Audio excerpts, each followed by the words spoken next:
Ladies and gentlemen, welcome back to BSing Sports, a part of the BSing Network where we do a little BS and we talk a whole lot of sports. My name is Bill. With me, as always, is Ryan. As you can see, we're doing this new camera angle thing.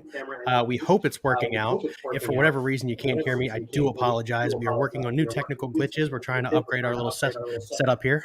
But let's start it off real quick and say, Ryan, how you doing, bud? I'm fantastic. Please do not hesitate to let us know if we do not sound good. If the video quality is blurry or whatever the case may be, just let us know. Any feedback is welcome and appreciated.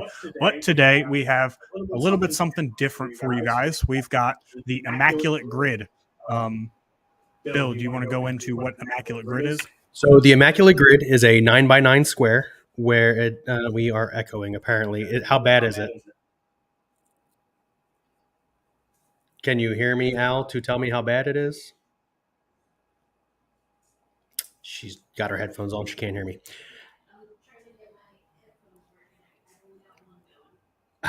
So again, if we are echoing, we apologize. Like we said, we are trying to get everything squared away. We'll figure it out. Technical difficulties. This is the first time I was trying to do it this way.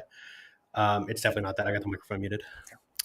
So for those of you who can't tell, we have a laptop behind our little banner here. We have his laptop across from me. We have my laptop in front of me. We're sure there's some technical glitches going on here. Yeah, we got a lot going on here. So anyway, to try and go into what the Immaculate Grid is, it's 9x9 square, where this time of year it's giving you, on the left side, it's giving you 3 baseball teams. On the top side, well, sometimes not always baseball teams, but today is 3 baseball teams, and the top is 2 baseball teams, and then a stat category. It can be 3x3 of baseball teams. It can be 2 stat categories involved, one on each side. There's a variety of things that you can do with the Immaculate Grid. So, Bill, if you want to reveal today's grid, and go. So we have talked. We revealed this grid to ourselves 4 minutes before the show started, so that way we could at least get a sneak peek of what we got going on here. This is the first time. Otherwise, we've seen this grid today. We haven't talked about it too much, although we did go into a little bit of a discussion. We'll probably start out with that player. But the first thing that jumped off the page to me is that I don't know crap about the Guardians. So, but the player that we did, decide to go with, we have 300 game winners on the right there. And what stuck out to me, because there's only a handful of them, is the Mets have 2, Tom Seaver and Tom Glavine. And seeing as Seaver was a lifelong Met, we're going to go with Glavine because rarity does matter in this. Yes. So the way Ryan and I have been playing it, and we're not 100% sure this is the rules. We've just decided that we want to go for the rarest possible score.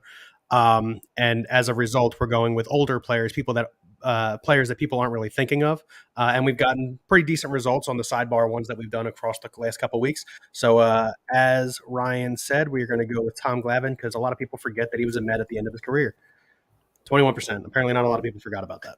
But the rarity is, I wonder what Tom Seaver's rating is. It's probably the other 69%. 79%. When this is over, I'll open up another browser. We'll figure it out. Because there's only a handful of 300 winners, and they've only played for a handful of teams. Yeah, I think we looked it up the other day. I think there's 9 or 10. And how many teams could those 10 players have possibly played for? Another 300 game winner. A lot of people forget that this guy played for the Cardinals. Steve Carlton. What's funny is you're going to say the Cardinals. I was going to say the Indians. Steve Carlton pitched in 1987 for the Indians. I can fill out the Indians too. Your boy Phil Necro. Phil, yeah, you know what? Ryan's right. I use Phil Necro probably every single grid because how could you not? I mean, historically, you're talking the guy had one of the better knuckleballers in the majors. And after you use a guy, I don't know about you, Bill, but after I use a guy, I do like a bunch of research on a dude. What are the percentages? So our percentages as of right now, which are very high for Ryan and I to start a grid, are Phil Necro at 19%, Tom Glavine at 21%, and Steve Carlton at 62% for the Cardinals. But you know what? Name the other 300 game winner that pitched for the Cardinals. I can't think of anybody. Bob Gibson. I don't think Bob Gibson won 300 games. See, now I'm opening a Google because I want to know. Because we filled out the square. I want to know how many games Bob Gibson won. Yeah, so this is not cheating. I mean, we do have Cardinals squares open, so. Okay, don't do that yet. We're not going to look at it. Rules All are right. we can't obviously look at any players. The one thing we forgot to tell you is I don't know. You guys can see it on the right side of the screen here. It says how many guesses you have left. You got 9 guesses to fill 9 squares. So we try to go perfect and fill the entire screen, but we also try to do it with rarity, which makes it more difficult. Yeah, so if you're going for a rare player and you're not 100% certain, you do take the risk of that player didn't play for one of those teams or didn't complete that task, and you lose out. I can't imagine that Bob Gibson won 300 games because he would definitely be at like 70% for the Cardinals. Like that would be my logic behind that, is most people would pick Bob Gibson if he won 300 games with the Cardinals. Ken Brandt, I know you're watching. Can you Google for us how many games Bob Gibson won, please? I can't imagine it's 300. Carlton was a lifelong Philly, right? Like, yeah, and I mean he only won 300 and what was it, 11? Steve Carlton won. Yeah, he was close. Yeah, I'm really leaning Gibson on this one. I really would have went, but I forgot lefty pitched for the Cardinals. I really did. I don't think that Gibson won 300 games. I can't imagine that Bob Gibson, as notoriously tied to the Cardinals as he is, would have been skipped over for Steve Carlton Moore, who was a Philly. He's wearing a Phillies hat in the picture. He is wearing a Philly. Well, I mean, Glavin's wearing a Braves hat in the picture, exactly. And Necro's wearing a Braves hat in the picture. Like, it's just give or take here. All right, I got another square. I'm going to go bottom left corner. Orioles, Cardinals. We talked about this a little bit before the show. Okay. You didn't tell me the name. So I didn't. I did not tell him the name. I think, I'm not 100% on this, I think Matt Wieters started his career with the Orioles and finished it with the Cardinals. Matt Wieters 100% played for the Cardinals. So okay. But he started it with the O's, didn't he? Yeah. Okay. So we're in agreement. We're going to go Matt Wieters here. Okay. We can round out the Cardinals squares too, because I got one. Perfect. Eiters. Ieters. Matt Wieters. Okay. And moment of truth. Apparently, he was a common guess as well. What's that say? 26%. Okay. I mean, that's not bad. We're as long as you're below 50 on most of them, like if you get a couple rare ones, like the guy who I'm about to mention, you should be okay. So for the last Cardinals square, this guy definitely played for the Royals, definitely played for the Cardinals. I remember it vividly because he was one of my favorite closers in the early 2010s, Greg Holland. Yes, great. Yes, that's a good one. I've got no arguments there. I concur. That should hopefully be less than 10%. And moment of truth, 6% on Greg Holland. Good guess there, Ryan. He played for the Rangers too. Wow, he did apparently play for the Rangers. All right, let's try and get one of these 4 remaining squares. Let's try and tackle. Oh, I'm in trouble. I don't know nothing about the Gardens. Mets Royals. Carlos Santana. Did he play with the Orioles? With the Orioles? Nobody played for the Royals. Did he not? I can't confirm that. I know he played for the Indians, obviously. That's where he came from the Phillies. Yeah. He came from the Phillies as well, yeah. I can't confirm Royals. I can't confirm it either. We'll come back to it. Let's see. Mets Royals. We have I'm thinking outfielders here real quick. Where did Brandon Nimmo come from? No, Brandon Nimmo's a lifelong net. Is he? Well, that's just sad. Sorry, Nimmo. See, this is difficult. This is what we're talking about when we say like it's played for the Royals, didn't play for any of those other teams. I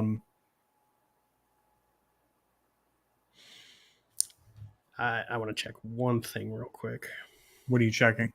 I want to see if this one specific player played for the Orioles. I've already said his name. I want to know. Who's his name? Carlos Santana. No, you can't check. I can't check that? Okay, fine. I won't check. Sorry. I wanted to know. I think he played for the Royals, but I'm not 100% certain. I know he played again. I know he played for the Guardians rather. I keep saying Indians, and I'm not sorry. Really hard to do is what Ken Brandt because he's watching on his phone. Oh yeah. I mean, we filled out all the Cardinal squares now, so we're good. We can check. Yes, I want to know if Bob Gibson won 300 games. So if he fills out any of the other criteria, we cannot use Bob Gibson. That's fair. 251. That is correct. Okay, fair enough. I want to know who the other 300 game winner for the Cardinals was. Yeah, I mean, there's got to be another one. Right? I mean, if Carlton's only 62%, 38% had to go somewhere else. Wainwright didn't do it. Carpenter didn't do it. Those would be the 2 most recent. If Gibson didn't do it, I definitely don't know who did it. Randy Johnson definitely never played for the Cardinals. Maddox never played for the Cardinals. Correct. Smoltz didn't win 300 games. Mets Royals. Billy Wagner. We know he was a Met. Basically, I'm asking if he was a Royal. I don't think so. Okay. I do want to know who the other. If it wasn't Bob, if it wasn't Bob Gibson, I don't know. We have 300 games all filled out. 300. All right, so 300 career winners. 300 game. This is how I play. Like, winners. so now we can't. Like, if you find a player that happens to fit the other criteria, you cannot use that player. I agree to these terms. Just look up the 300 wins list. I mean, Christy Mathewson was a Giant. Walter Johnson played for the Senators. Let's see. You said Negro played for the Cardinals. Negro did play for the Cardinals. He could be a couple percent of that. You know, Seaver played for the Cardinals? I did not. And Seaver won 300 games. So that could be it too. Okay. All right. Let's try and tackle these 4 squares because we are procrastinating because I don't think either of us know any of them. All right. For certain, no. Let's see. Royals.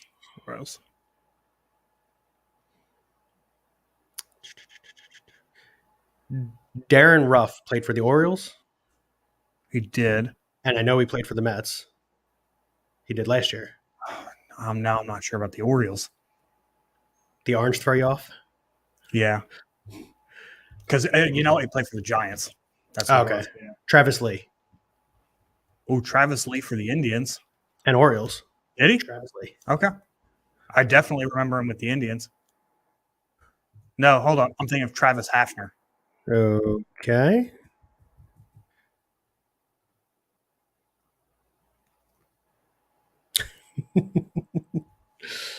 This is tough. This is a tough set of squares.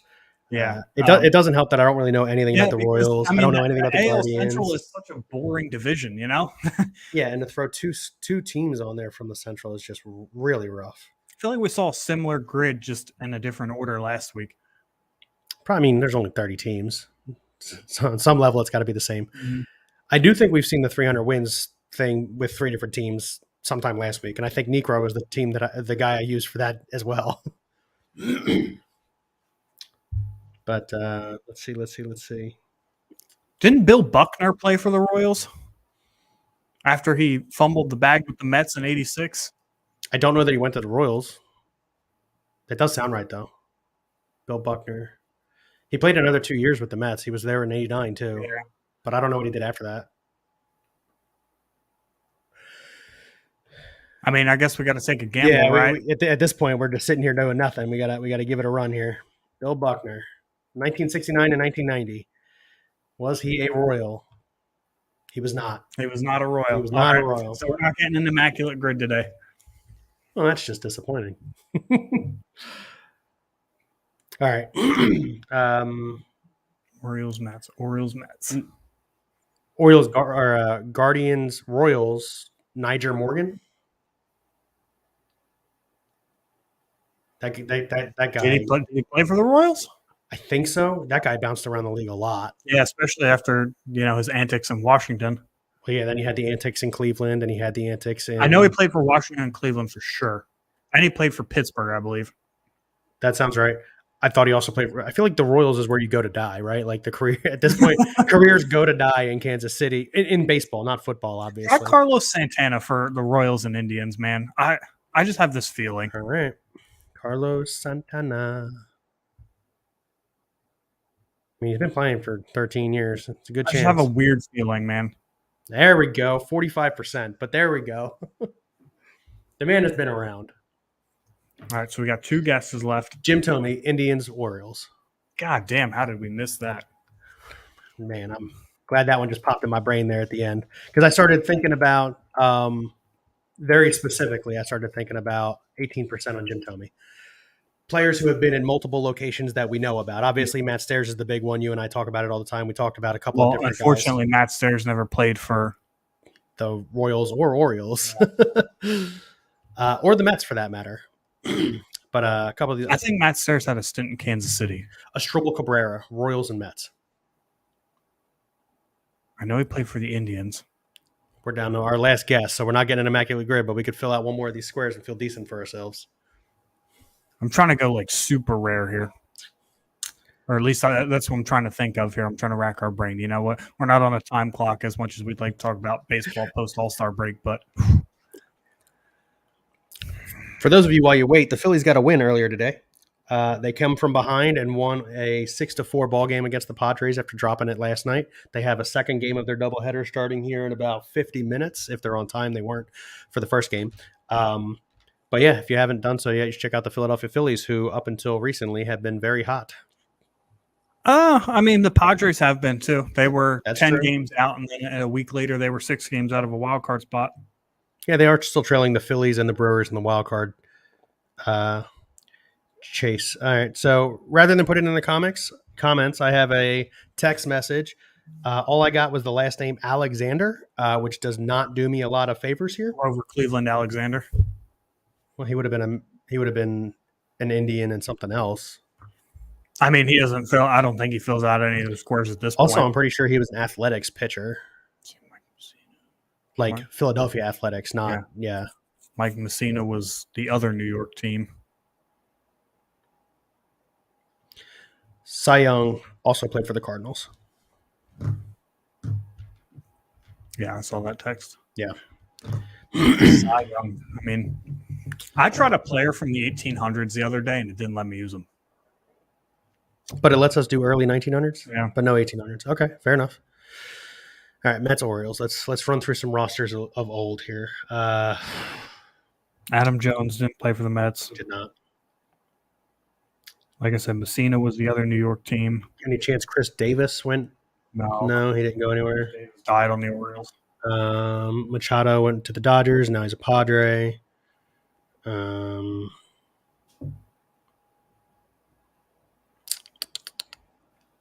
Man, they have not had. All right, so let's talk.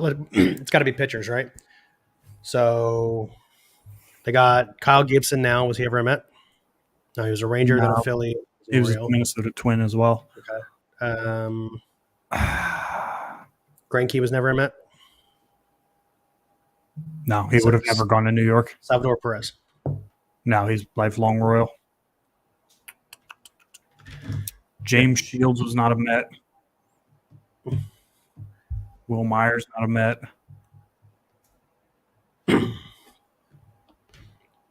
Billy Hamilton. George Brett wasn't a Met. We can't use Chris Young because somebody in the comments put it up there. You guys are very, very nice for throwing out names that we haven't guessed on these Mets, Royals, Orioles situation. That was a phone call that I will ignore. Oh, man. I'm really struggling. It's got to be so pitchers are probably going to be the easiest. Either pitchers or middle infielders, right? Yeah. Mets, Brian Roberts wasn't a Met, was he? Miguel Tejada wasn't a Met. Miguel Tejada might have been a Met. Your call. You're the one running the show. Oh, that's a rough one. I don't think Miguel Tejada was a Met. I know he was with Oakland. Then he went to Baltimore. Where's Mike Piazza before he's a Met? He's a Dodger. Anything else? Yeah. Now I'm like going. I'm like running back again. Yeah. Mm-hmm. Bobby Bonilla, Orioles Mets or Royals Mets. Yes. Yeah. Send it. Which one do you think is going to give us more rarity? I think the Orioles. You think so? All right, go for it. I'm also not 100% convinced that he played for the Royals. All right, go for it. I'm confident, but not that confident. There we go. Can we get 8 out of 9? Bobby Bonilla, Orioles, Mets. Correct. 310 rarity score. Oh, that's a little high for us. Yeah, but look at the average squares. Just scroll up. We're going to read through the numbers, so scroll all the way up. Sorry. Scroll all the way up. So rarity score of 310, not particularly good. Rarity scores like golf, the lower the better. However many grids they have entered today, 126,000 plus, an average of only 5 squares completed on those grids. So, I mean, getting 8 out of 9, like I said, I just don't think a lot of people know much about the Royals and the Indians. They don't have particularly deep histories. Yeah, I mean, that's definitely got to be it. You and I saw the grid and immediately we're like, oh, we have a lot of knowledge and we're going to stretch. The most picked players were for each. So Lefty aka Steve Carlton, was the number one choice for the Cardinals, and then you guessed it, Tom Seaver was the number one guess for the Mets. Cy Young would have been number one overall for Cleveland at 34%. Carlos Santana was number one, which we got at 45%. Albert Bell at 19% would have Albert been. Bell, I'll never forget that guy. Matt Harvey was a Met and an The Oriole. Dark Knight. Carlos Beltran. We said a bunch of other Carlos names and did not get Carlos I Beltran. think Carlos Delgado would have also filled the Mets Royals as well. Which is funny because Carlos Beltran got both the number one picks for the Mets Royals and Royals Cardinals. And then Matt Wieters rounded it out, which is the guess that I had for the catcher for the Orioles and the Cardinals. Scroll up to the block above. Is that how many eligible names there would have been? There's 5. What's that say? 5 or 6 for the Cardinals. So 5 total names available for the Cardinals, 4 total for the Mets, and 5 total for the Guardians. Keep in mind that the Guardians and the Cardinals overlapped on 2 different players. We already talked about it. There are 269 players that have played for the Guardians and the Indians, and we took forever to guess that. Jeez. Guardians and Orioles. The Indians and Guardians are the same team. Yeah. But only 95 from Royals and Guardians. That's interdivision. I feel like, those moves don't happen as often. It's a good point. But we absolutely, you're right. We did struggle with the Orioles, Guardians. And no, I don't want to do that. Just do those things. And Jim Thome was the one we fell on. Listen, 18% is not bad. Anything under 20%, I really give kudos to. I really strive to get less than 10, and I really like the less than 5s and less than 1% ones. Unfortunately, that is the only immaculate grid they have available to us today. So now you're just gonna have to deal with us talking to each other about baseball. Yeah. So coming out of the All-Star break here, it's mayhem. It's going to be mayhem. I love it. Yeah, I agree. Like I said, last night the Phillies lost to the Padres I have this emotion, and I know you agree with me here, is that there are teams that certain teams, other teams, should beat, right? So I feel like the Phillies should beat the Padres based on their records. And listen, I understand that the Padres have a ton of talent in that lineup, and I know that the pitching staff is extremely good. But there's something going on in-house that they're 5-6 games under 500 the entire season or more at any given time. And because they're in such shambles and they're struggling for some reason or another, they picked up Xander Bogaerts in the offseason, a guy they didn't need. Moved from Tatis Jr. to that. That's right. Yeah. And they just are stuttering coming in out of the All-Star break, and then they turn around and they put up 8 runs on the Phillies last night. They were hot going into the break, and it's similar with the Phillies. Their slump just happened to drag out longer than the Phillies did, right? When you look at the Padres and the Phillies, they both have a lot of talent. The only difference was the Phillies turned it around earlier. That late May stride hit again, just like it did last year, and then the Phillies won 20 out of 26 and brought themselves right back into it. Now, fortunately, catching the Braves is a pipe dream at this point, but they can do well for themselves in the wild card. So, right team, right time. We saw that last year. That's correct. I do think that they have a very, very solid chance to catch the Marlins. It's unfortunate they dropped 2 or 3 right before the All-Star break to them. But I believe that's a team that you should catch. Outside of a few wily veterans there in Miami, that's still a very young team. And at some point, I just feel like they're going to kind of they're going to come back. They're going to come back down to earth. That's a lot of dudes that have not played September, October baseball. So correct, yes, long season. So for me, that's a team that's probably going to fall off here, probably in the next month or so. And the Phillies, if they can stay and maintain winning series after series after series, I feel like they will definitely catch the Marlins. But you're not catching the Braves unless the Braves literally fall on their face and everybody gets injured. You're not catching the Braves. Yeah, no. Even if everybody gets injured, we've seen them win a World Series without Ronald Acuna Jr. So that's a good point. That's a really good point. Not to mention they have all those young guys signed up for the next 5 years. Pennies on the dollar. Sure. Yeah, pennies on the dollar. Yeah, I went and saw Strider pitch in person. He's really good. He is really good. All right, let's discuss the NL standings real quick. I'm going to pull it up because there we go. See more. Thank you. All right, so I thought I'd develop more momentum for the rest of the show by starting with the immaculate grid, and then they threw us the curveball, giving us that really crappy grid.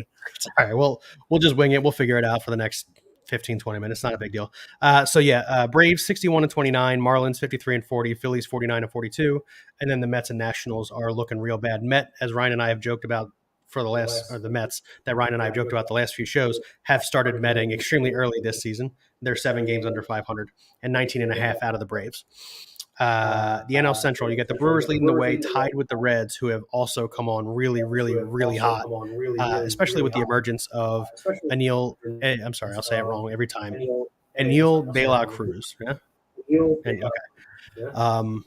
And since he's been called up, the team has just been completely different in all facets of the game. They're pitching well, they're hitting well, they've got momentum, they trust each other, they believe in each other, and they look really good. And then round out that division, Cubs, Pirates, Cardinals, all under 500. Then in the NL West, we just talked about the Padres being 4 games under 500. They're 9 games back on the Dodgers. 52 and 38 are the Dodgers. Diamondbacks 52 and 41. Giants 50 and 41. Real close division there. Diamondbacks are 3 and 7 in their last 10. Yeah, we kind of talked about it a little bit. That we predicted they would go into a slide. I think that they're definitely overachievers as far as the first half of the MLB season. So I expect to see some regression there, and I expect to see the Padres kind of pick up the progression where the Diamondbacks regress. So I think that division will level itself out. Basically, is what I'm trying to say.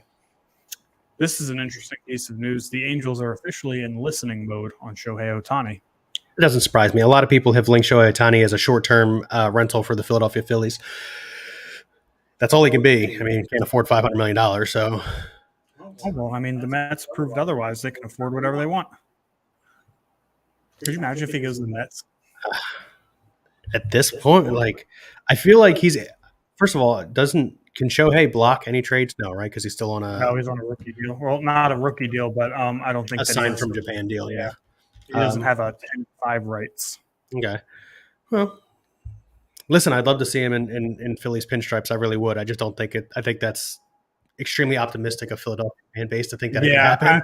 It's always the major market players. Anytime you see a big name free agent, it's we're in on this guy, but in reality, we're not. Yeah, we talked about that last year with all the big name guys that we didn't go get, and then we turned around and got Noah Syndergaard, a small piece to help us get to the World Series. Brandon Marsh, a relatively larger piece to help us get to the World Series. You don't always need those big name signings. You need pieces that fit together with your team, cohesion, right? Like you need it all to work.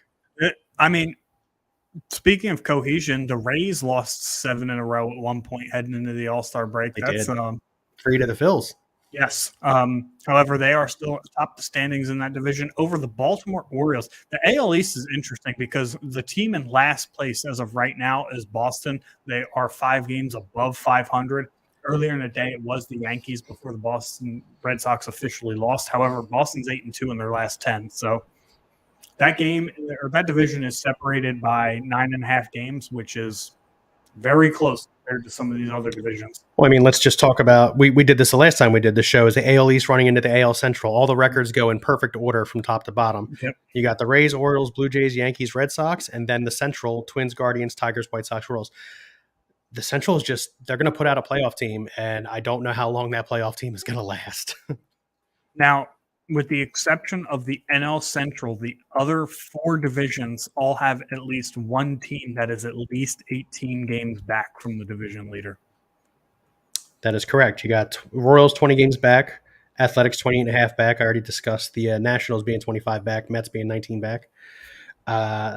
NL Central only has the Cardinals at 11.5 back, and then the NL West at 18 back are the Rockies. Here's an interesting number right here, right? So the Chicago Cubs are 5 games below 500. They're 6.5 back of Milwaukee and Cincinnati, but they're the only team with a positive run differential in that whole division, meaning they're the only team in that whole division that has scored more runs than they've allowed. I'm trying to get to that real quick. The Reds, leading the NL Central, have allowed the most runs in that division. By a lot. Yes. Yes, by a lot, yes. By 9 over the Cardinals, who are in last place, and then by 33 over the Pirates, who are in second to last. So pitching is a concern for the Reds. It sounds like they will be looking for arms. What does Shohei go to the Reds?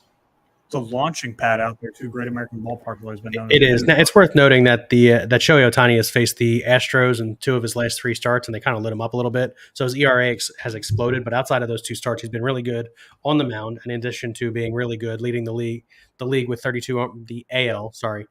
Leading the AL with 32 home runs coming out of the All-Star break. Who leads the NL? Pretty sure he leads the league because I think Matt Olson leads the NL, and he only has 30. NL home run leader. Home run leader.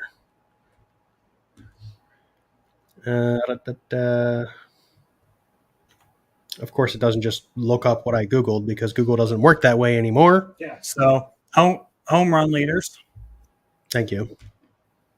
I got you. It's Shohei, and Matt Olson leads the NL. So Shohei leads the league. And then Pete Alonso is in 26. That's quite a substantial gap in home runs. Like there's two guys with 30, and then nobody else is above 26. Kyle Schwarber hit his 24th today. Yeah, he also has the lowest batting average of qualified MLB players and has tied for the league in strikeouts. He also has a 375 OBP because he is walking. I don't think it's that high. It is 318. Okay, well, it has come down significantly. Not leadoff spot worthy. No, and we've said this a bunch of times. We don't think that he should be a leadoff hitter anyway. I understand that when you put him in the leadoff spot, he, for whatever reason, shows a completely different set of power and unique set of skills. He's got a unique set of skills. Apparently, that's only useful in the leadoff spot, but he shouldn't be the leadoff hitter for the Ronald Acuna. As dangerous as he is, he's played 90 games to this point. He's only struck out 49 times. What's he got? 41 stolen bases, right? 42. 42 stolen bases for Ronald 21 homers, 42 steals, batting 329, 408. I could sit here. I'm going to sit here and make a statement. I want to hear what your thoughts are on it. Ronald Acuna Jr. is more definite the NL MVP than Shohei is the AL MVP. Because the Braves are a better team. I would confirm that Ohtani or Acuna is more definitively the NL MVP and Ohtani is the AL MVP. Which is crazy when you think about it. I'm going to bring up this kid's name again, Luis Arias of the Marlins, who's hitting 390 something right now. He's hitting 380. His average has dropped 26 points since the peak of the season. He has a 28-19 walk to strikeout ratio. That 19 strikeouts is incredible at this point in the season. He's not being talked about in the MVP race at all because he has no power. No. And he's again, I said this the last time we had a show. He's not specifically fast. I think he's got like 4 stolen bases on the season, and 2 of them are one, and he's been caught twice. Well, there you go. Even less than 4. So, I mean, quite frankly, he is a one-tool player. 3 home runs, 1 steal. I mean, maybe he plays good defense. He plays a decent second base, yeah. But yes, not a big walk guy, not a big power guy, as you said. So I will confirm and agree that Acuna is more definitively the NL MVP. Listen, he's the first guy in history. He's going to be the first guy, has the potential to be the first guy in history. Let me say that very specifically. He has the potential to be the first guy in history, first baseball player in history to hit 30 or more home runs and steal 30 or 70 or more bags. What if he hits 50? What if he joins the 50-50 club? 50-70 club would be unless he gets injured. I can't see him not stealing 70 bags. So, I mean, let's just be like honest and realistic about it. Yes, he very easily could join I think it's more difficult to hit 50 home runs for him at this point. Because he's only got 21. He's going to have to go on like a long power streak. And if you go on those long power streaks, generally you're not stealing as many bases. So, yeah. So for me, I think he probably gets close to the 40 home run range, but I think he gets 75 to 80 bags. And he'll be the first player in history, and it'll be hard to match that for anybody. I mean, he's just a complete. He's not a pitcher, so a complete. They usually say like 5-tool player, right? When you're talking about it, I got to put Acuna up there with like a 4.5 to 5-tool player. I mean, he has the cannon. He's a solid defensive player. He's a Gold Glover out there. Speed, power, yeah. Hits for average 329. He is a 5-tool player. He is a 5-tool player. He might be the only 5-tool player in baseball. I'll give you a list of guys who are hitting 300. So Bryson Stott, who is top 10 in the league in average. Actually, no, he's number 11, so he doesn't qualify as top 10, but he is hitting 300. There's 11 guys hitting 300. There's one other dude with 15 stolen bases. It's Bryson Stott, who is not the power threat that Ronald Acuna is. He's not the glove that Ronald Acuna is. Which is more important as far as gloves go than corner outfield, but he's not Ronald Acuna in defense. He's not Ronald Acuna when it comes to power. Ronald Acuna Jr. might be the only 5-tool player in baseball. 5-tool position player. And Ohtani is kind of he's an anomaly. He can be on his own little world out there. Shohei Ohtani can be. And I mean, listen, he's probably going to be in the NL here in the near future anyway. He'll probably be a Dodger. Let's not squirt facts. The reality is there's few teams that are A, willing to pay, and B, will pay for a player like Ohtani. The Dodgers are definitely one of them. The Yankees are the other. I just don't think he goes to the Yankees. I think he likely goes to the Dodgers. So yes, Acuna is not probably one of the remaining. How do I want to word this? I'm not wording it correctly. It's not coming out right. One of the few remaining 5-tool players that we in our lifetime are going to get to watch. Yeah, because players are coming up now and they're not built like that. Leads me into the next topic that I wanted to talk to you about was the rule changes in baseball. You know, we sat here a couple of years ago and talked about the rule changes that they were thinking about implementing in baseball, and we watched them get implemented. And now after half a season with, you know, some slight tweaks, you know, with the pitch clock and however many times you can have mound disengagements, you know, it's kind of changed the game of baseball. No shifts anymore. We're seeing, you know, guys hit for a little bit higher average that aren't named Kyle Schwarber. We're seeing more steals, way more steals. I like steals. Steals are exciting. Steals are an exciting part of the game. And I wonder if the increase in steals is going to bring back pitch outs. Yes. So I would love. So you just don't see it anymore, right? Like you don't see pitch outs. You don't see pitch outs anymore because people weren't running.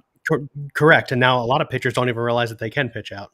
I'm going to be honest. I just don't think that they realize that they can do it. It's probably not taught hardly at all anymore. Correct. Yeah. So not every team has a JT Realmuto. Not every team has a Sean Murphy. They just don't. Yadier Molina's. They don't really. The defensive aspect in catching is lacking. There's not Salvador Perez's on every block. Exactly my point. So for pitchers to combat the stealing situation right now, they're going to need to learn and figure out how to pitch out effectively, be deceptive with it, learn how to do it effectively. And that's the only way you're going to help these catchers. I saw a stat the other night that the Philadelphia Phillies have 2 of the fastest pop times in baseball. That means there's 29 other teams in baseball that are worse than the 2 catchers in Philly at pop time. And JT Realmuto is still only thrown out, I think, 26 of 32, 26 of 33. And this is a catcher who guns everybody out. Mm-hmm. So it just goes to show that statistically steals are up. They're more successful when stealing. And I mean, you already said it. A guy like Bryson Stott has 15 stolen bags with an average of 300. He should be our leadoff hitter. We can go into that another time. Yeah. Bryson Stott should be the Philadelphia Phillies leadoff hitter. I disagree. Who would you put there? Trey Turner? Right now, with the way that they are all playing, Bryce Harper should be the leadoff hitter. Because he's got no power, but he's getting on base. I like that. Base, he's hitting the ball. And then right behind him, actually, I would go JT Realmuto, Bryce Harper, and then Nick Castellanos. Because JT Realmuto, we've seen, hits the ball like lightning when there's nobody on base. That's a good point. But as soon as runners get on it, like he struck out on a weak changeup first inning today. He rolled over. We had 2 guys on yesterday. He rolled over into a double play, but he hits a solo home run in the bottom of the 9th. No, yeah, I'm with you there. Before we jump into the Phillies conversation, I do want to talk to you. My brother-in-law Brad sent me this graph about all the new rules because we were talking about the new rules. The pitch clock, the ghost runner, the ghost runner's corny. We need to get rid of that. I also am not a huge fan of the ghost runner.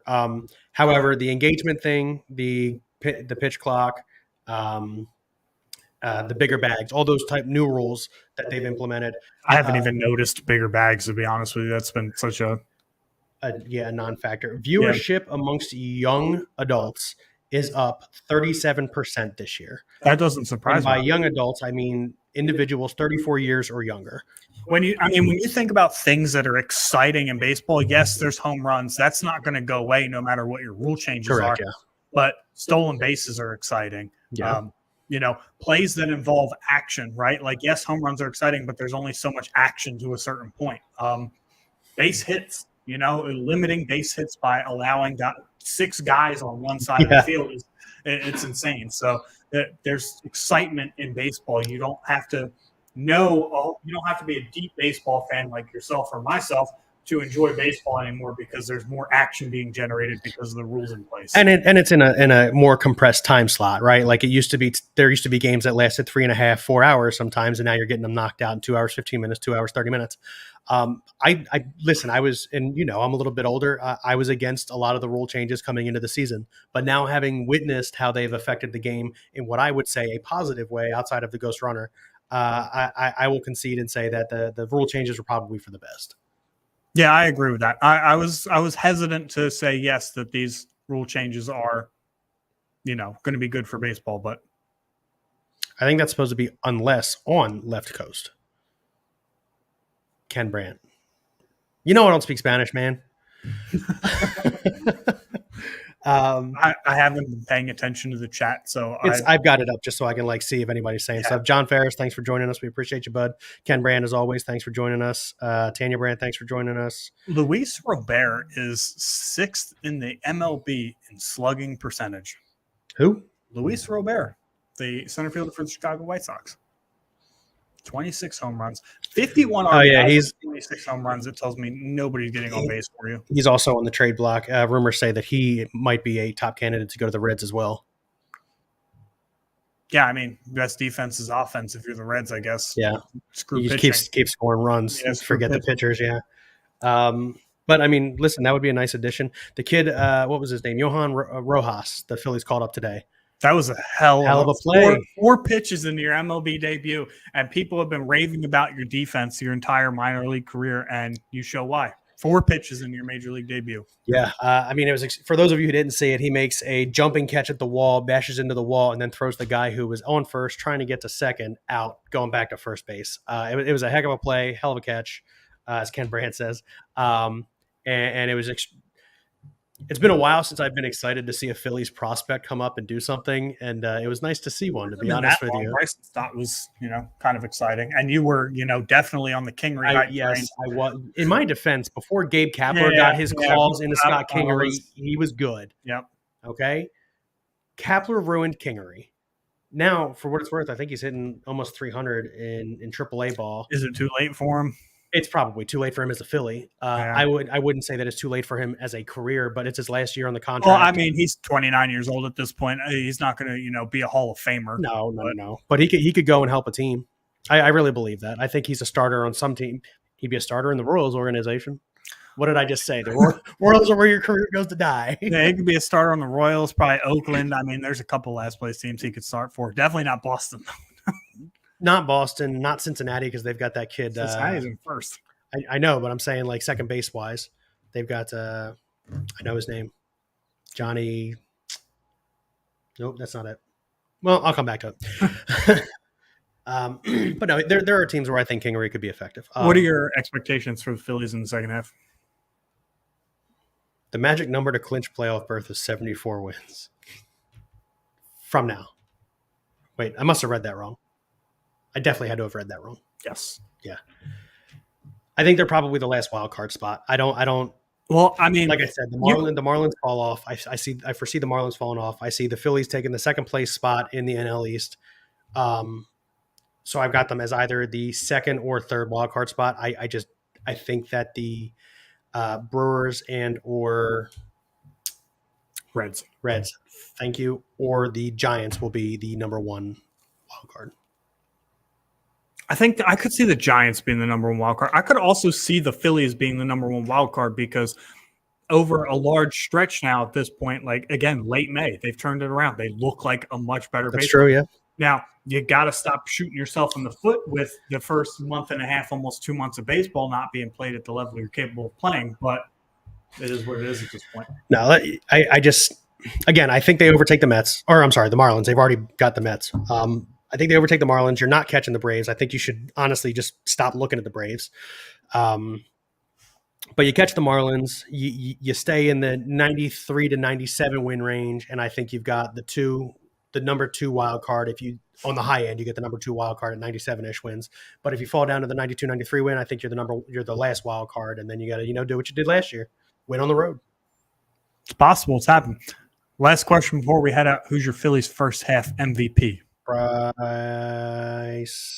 Nick Castellanos. Yeah. What he did last year versus what he's been doing this year, you got to go with Nick Castellanos. Listen, he signed the 5-year, $100 million contract and then abruptly hit 262 with like 8 home runs, almost no RBIs, and his on base percentage was abysmal. And he was first pitch swinging and last pitch slider away swing, striking out almost every at bat. Yeah. He's absolutely turned it around. In addition to his fielding, he's played a hell of a right field. Correct. When you flip up in terms of what he's done in the outfield, he's put in the work. You can see he's put in the work.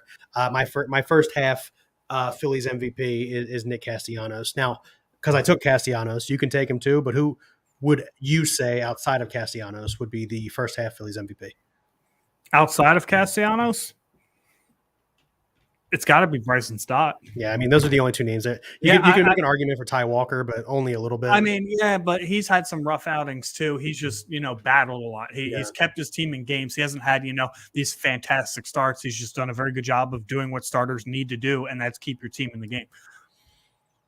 You could make an argument, Kimbrel. I mean, he's been shut down basically every time he goes out there. 0.74 in his last, 26 appearances? Pretty much ERA? Since he became the full-time closer, he's been weird down. How we talked about how he should be the full-time closer, and they finally did it. Yeah, his name's going to be in Cooperstown one day, and, we started playing closer by committee, and that's just not how it's done. Correct. And, I mean, when everybody's healthy, when everybody's healthy, you've got Soto, you've got Sir Anthony Dominguez, you've got Jose Alvarado, and then you got Craig Kimbrel. All you need your pitcher to do is get into the sixth.